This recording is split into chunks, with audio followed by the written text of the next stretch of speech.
여러분 한 주간 평안하셨죠? 오늘 시편 산책 시편 78편 9절부터 39절 봉독해 드립니다. 에브라임 자손은 병기를 갖추며 활을 가졌으나 전장의 날에 물러갔도다. 저희가 하나님의 언약을 지키지 아니하고 그 율법 준행하기를 거절하며 여호와의 행하신 것과 저희에게 보이신 기사를 잊었도다. 옛적에 하나님이 애굽 땅 소환들에서 기이한 일을 저희 열조의 목전에서 행하였으되 저가 바다를 갈로 물을 무더기 같이 서게 하시고 저희로 지나게 하셨으며 낮에는 구름으로 온 밤에는 화광으로 인도하셨으며 광야에서 반석을 쪼개시고 깊은 수원에서 나는 것 같이 저희에게 물을 흡족히 마시우셨으며 또 반석에서 시내를 내사 물이 강같이 흐르게 하셨으나 저희는 계속해서 하나님께 범죄하여 황야에서 지존자를 배반하였도다. 저희가 저희 탐욕대로 식물을 구하여 그 심중에 하나님을 시험하였으며 그뿐 아니라 하나님을 대적하여 말하기를 하나님이 광야에서 능히 식탁을 준비하시랴.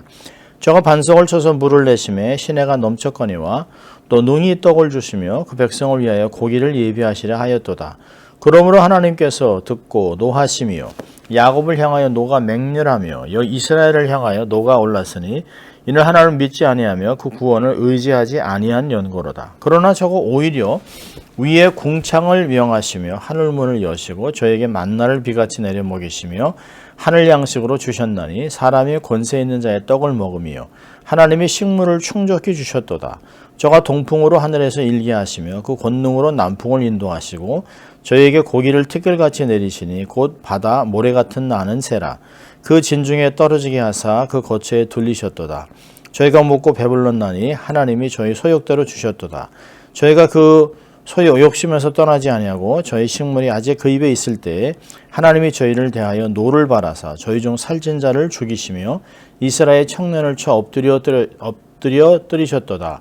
그럴지라도 저희가 오히려 범죄하여 그의 기사를 믿지 아니하였으므로 하나님이 저희 날을 헛되이 보내게 하시며 저희 해를 두렵게 지내게 하셨도다. 하나님이 저희를 죽이실 때에 저희가 그에게 구하며 돌이켜 하나님을 간절히 찾았고 하나님이 저희의 반석이시요 지존하신 하나님이 저희 구속자이심을 기억하였도다. 그러나 저희가 입으로 그에게 아첨하며 자기 혀로 그에게 거짓을 말하였나니 이는 하나님께 향하는 저희 마음이 정함이 없으며 그의 언약에 성실치 아니하였음이로다. 오직 하나님은 자비하심으로 죄악을 사하사 멸하지 아니하시고 그 진노를 여러 번 돌이키시며 그 분을 다 바라지 아니하셨으니 저희는 육체뿐이라 가고 다시 오지 못하는 바람임을 기억하셨습니다. 아멘. 오늘은 시편 78편 두 번째 파트를 봅니다. 배신의 역사라는 제목으로 말씀을 나눕니다. 지난주 1절부터 8절까지 서론에서 시편의 기록 목적을 보았죠. 이스라엘 백성에게 교훈을 주어서 그들이 열조처럼 하나님께 불순종하지 않도록 하기 위함을 밝혔습니다. 서론 후에 본문은 이제 두 파트로 나눠지는데요. 9절부터 39절까지가 출애굽의 구원의 기초에서 광야에서의 이스라엘의 반역과 하나님의 은혜를 다룹니다. 또 후반부인 40절부터 72절은 약속의 땅에서 이스라엘의 반역과 하나님의 은혜를 노래하는 것입니다. 계속해서 반복되는 것은 반역하고 배신하고 불충성하고 그럼에도 불구하고 하나님은 또 은혜를 베푸시고 용서하시고 자비를 베푸셨다라고 하는 그런 내용의 말씀입니다. 오늘 보면 9절부터 11절까지 보면 에브라임이 반역한 것을 이야기합니다. 9절 보면 완벽한 힘을 갖췄습니다. 병기를 갖추고 활을 갖추고 그렇게 해서 완벽한 무기를 다 가지고 전쟁에 갔지만 졌습니다. 그러니까 에브라임 자손은 그 북왕국의 대표적인 지파였는데 북왕국 이스라엘을 가리킬 수 있습니다. 그러니까 보면 우리의 삶에도 이해할 수 없는 이해되지 않는 실패, 도저히 전략적으로 보거나 자산을 보거나 도저히 질 수가 없는 게임에서 질 때가 있습니다. 다 갖고 있습니다. 모든 것을 다 갖고 성공 가도를 달릴 수밖에 없는데 그렇게 안 되는 경우가 있어요. 일이 꼬이면서 진행이 안 되는 것을 경험할 때가 있습니다. 비즈니스도 그렇고 공부는 그렇게 평상시 잘했는데 시험만 한번 떨어지고 인간관계에서 종종 경험하게 됩니다. 자, 이런 이유가 뭘까요? 재수가 없어서요? 운이 없어서요? 아닙니다. 이유가 있어요. 10절부터 11절까지 보면 이스라엘이 에브라함이 전쟁에서 질 수밖에 없었던 이유를 세 가지를 얘기합니다. 하나님의 언약을 지키지 않았고 율법 준행하기를 거절했고요. 하나님의 역사를 고의로 잊어버렸습니다. 여러분 이들의 그 행동은 실수가 아니에요. 의도적인 결정입니다. 어쩌다 실수한 것이 아닙니다. 압도적인 하나님의 영향력 아래 살고 있음에도 불구하고 그들은 믿음으로 살기를 거부했어요. 여러분 그 하나님의 역사를 다 고의로 하나님의 은혜를 다 잊어버렸습니다. 생각하지 않기로 결정한 것이에요. 더 이상 하나님의 은혜와는 상관없이 살기로 결정한 것이에요. 그러한 결과는 심각한 것들을 일으켰습니다.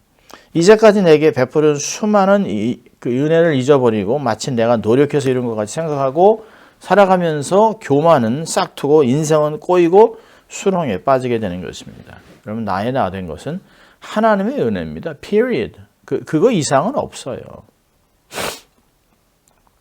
자, 그러면서 12절부터 32절까지는 이스라엘의 배반을 얘기합니다.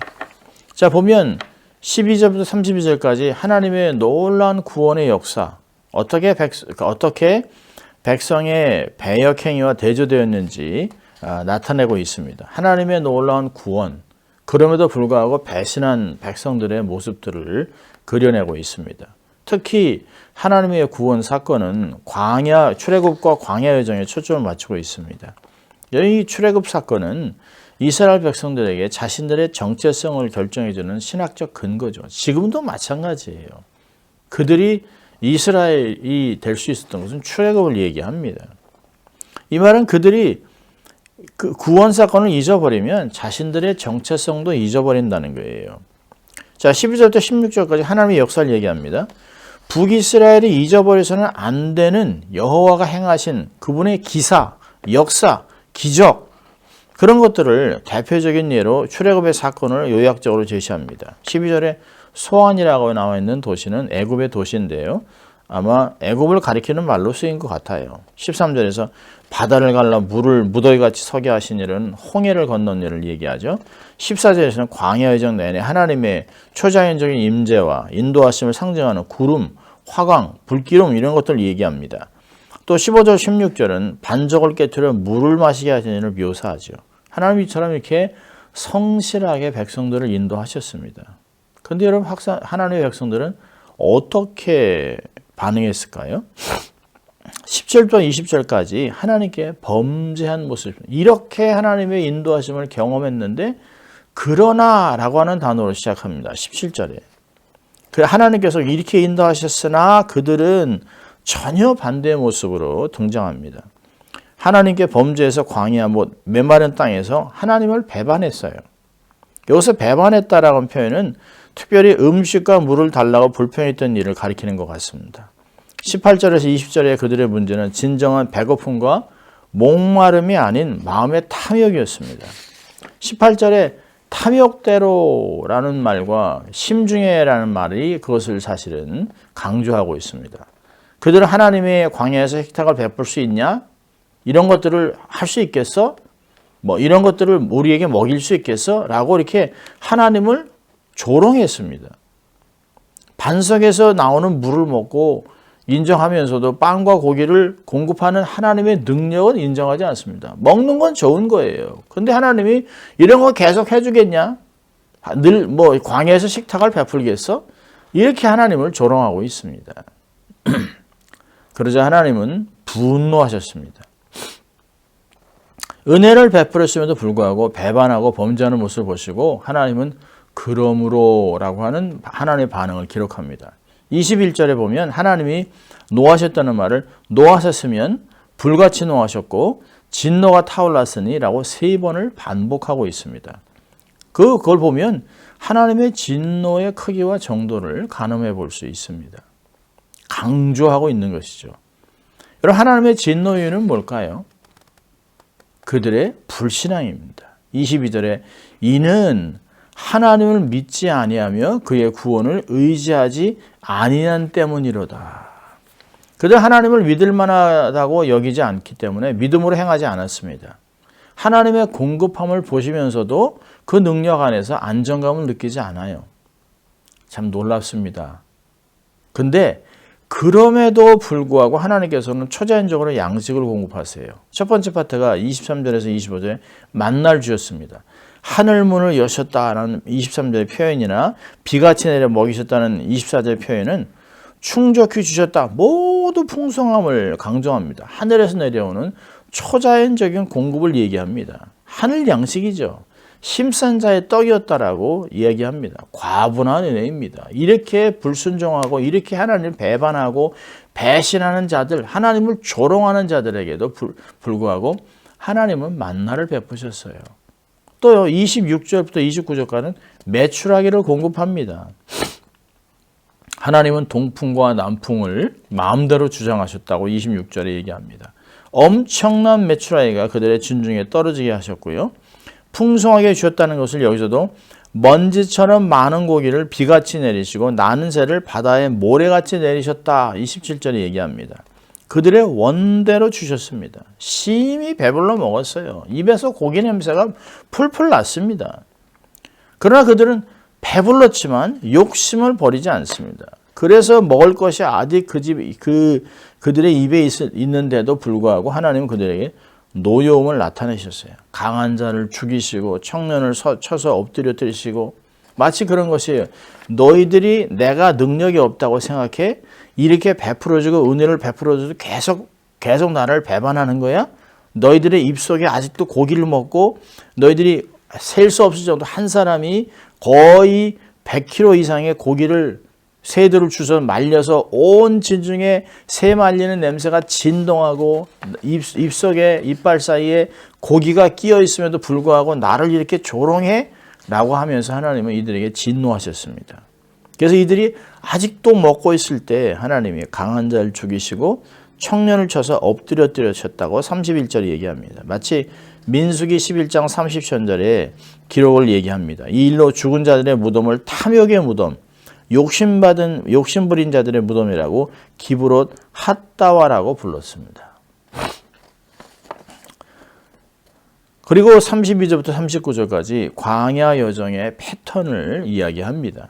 여러분, 광야 기간 전체에 이스라엘이 보여준 반역적인 행동과 하나님의 대응 방식을 요약하는데요. 이들의 여정의 패턴은 심플해요. 범죄하고, 그러니까 징계하고, 그러니까 두려워서 눈물로 하나님께 부르짖으니까 하나님 용서하시고.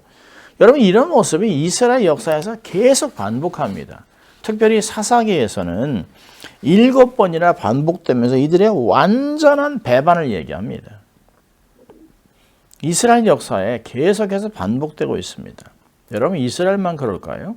우리 삶도 마찬가지죠. 잘 나갈 때는 그냥 기고만장하고 내 멋대로 살아갑니다. 그러다 삶에 어려움이 오고 하나님의 징계가 오면 하나님 도와달라고 부르짖고 하지도 않던 기도, 새벽기도, 금식기도, 철야기도 막 애를 쓰죠. 그래서 그날에 하나님의 긍휼을 베푸셔서 그것을 벗어나게 하면 언제 그랬냐는 듯이 또다시 돌아서서 하나님을 배반하는 우리들의 모습입니다. 여러분, 이렇게 그 하나님의 징계가 있으니까 회개를 해요. 그런데 34절부터 37절까지 거짓의 회개를 얘기합니다. 환난 속의 고백이에요. 여러분, 하나님이 이스라엘 백성들의 불순종과 반역을 징계하니까 돌이켜서 하나님께 돌아왔어요. 하나님이 저희를 죽이실 때 하나님께 구하고 찾고 하나님의 성품을 기억했습니다. 그런데 36절, 37절 보니까 마음이 따르지 않는 고백이에요. 그냥 두려워서 얘기한 거죠. 그러니까 그들의 회개는 진실하지 않아요. 어떻게든지 이것을 모면하자. 그런 방법밖에 없습니다. 그러니까 얘기하잖아요. 입으로 아첨, 입으로 거짓. 회개에 합당한 열매를 맺지 않았습니다. 입으로만 잘못했다고 고백하고 그때만 벗어나라는 꼼수. 그런 것이에요. 말씀은 여전히 지키지 않고 배반하고 거짓된 삶, 변화가 없는 성도들의 삶과 똑같습니다. 예수 믿는다고 하면서 세상 사람들과 전혀 다른 점이 없는 성도들. 뭐 일반 성도들만 그러겠습니까? 직분자, 또 타이틀이 있죠. 목사, 선교사 똑같습니다. 똑같습니다. 좋은 거 가지려고 하고 아주 부유하게 살길 원하고 아주 모든 권세 다 누리려고 하고 대형 교회를 만들려고 하고 그리고서 세습하고 그런 게 세상하고 뭐가 달라요? 재벌하고 똑같습니다. 38절부터 39절까지 하나님의 용서합니다. 언약 백성들의 신실하지 못한 모습을 아시면서도 그들을 향해 하나님의 긍휼을 베푸세요. 반복되는 긍휼이죠. 38절에 이스라엘과는 전혀 반대되는 모습이에요. 일양 미쁘신 모습, 사실 불변하죠. 이스라엘 향한 마음은 한 번도 변하신 적이 없어요. 그게 부모의 마음입니다. 자식을 향한 부모의 마음이에요. 하나님이 이렇게 용서하는 이유가 뭘까요? 39절에 언약한 육체임을 아시기 때문에 그렇습니다. 인간의 하나님의 언약을 잊어버리는 것과 하나님의 기억하심을 아주 상대적으로 비교하고 있습니다. 진노 중에도 긍휼을 베푸시는 그 하나님은 우리의 연약함을 너무 잘 알고 있죠. 우리는 신체적으로 부서지고 쉽고 도덕적으로 약한 존재인 육체이고 우리 인생은 너무 짧아 허무한 가고 돌아오지 못하는 바람임을 너무 기억하세요. 우리도 살아오면서 셀 수 없이 하나님의 마음을 아프게 하고 불순종하고 배신해도 또 배신해도 이렇게 버젓이 살아있는 것은 하나님의 긍휼입니다. 아직도 죽지 않고 이렇게 살아있는 것 하나님의 은혜인 것이죠. 이제는 배신의 반복의 고리를 끊어내야 합니다. 부모의 불순종, 배신의 역사를 끊어내야 합니다. 그리고 하나님의 경외함을 자녀들에게 가르치고 이들로 하나님의 사람으로 세상의 빛과 소금의 역할을 감당하도록 양육하고 격려해야 합니다. 하나님의 성품과 그분의 말씀을 기억하고 은혜에 감사하고 살아가야 하는 것입니다. 우리는 배신해도 우리는 반역해도 하나님은 여전히 일양 미쁘시다라고 하는 말씀.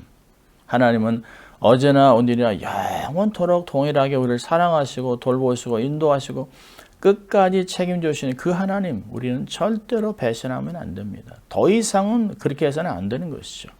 하나님의 뜻을 헤아리고 아버지의 뜻대로 살아가는 우리가 될 수 있기를 주의 이름으로 축원합니다. 기도하겠습니다. 하나님 아버지 감사합니다. 우리가 완악하고 또 하나님 완고함에도 불구하고 우리를 돌아보시고 돌보시고 축복하시고 인도하신 주님 감사합니다.